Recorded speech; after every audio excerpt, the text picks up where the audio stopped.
E claro, quando a gente pensa em redundância de dados, a gente pensa em poupar trabalho do SGBD. Então, um outro artifício é propositalmente, né, representar dados redundantes. Por exemplo, nós sabemos que atributos derivados não precisam ser armazenados. Tá? Por exemplo, eu consigo calcular a idade de alguém a partir da data de nascimento e da data atual do sistema. Mas alguns atributos derivados não alteram com tanta frequência. No caso da idade, não seria o caso, né? Porque no caso da idade, todos os dias eu posso ter updates em alguma tupla que está aniversariando, né?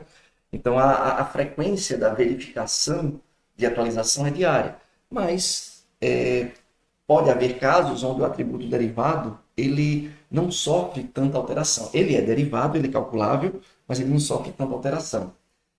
Vamos dar um exemplo. Imagine que tenhamos na Receita Federal uma entidade chamada CPF. Aí uma entidade CPF vai ter um atributo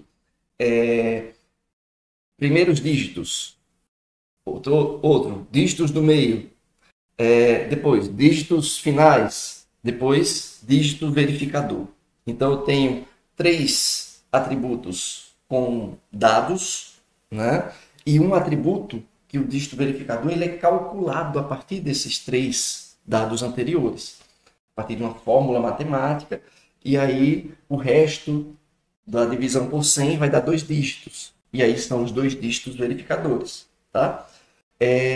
Quando nós temos um atributo calculado, derivado dessa natureza, né, ele é calculado com uma certa, né, um certo processamento, porque tem um cálculo matemático por trás.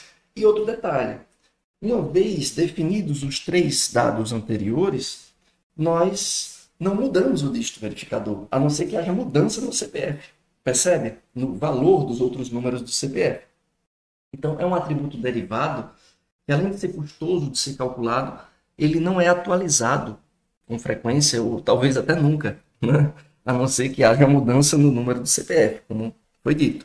Então, nesse caso, evita-se consultas complexas, evita-se cálculos complexos, né?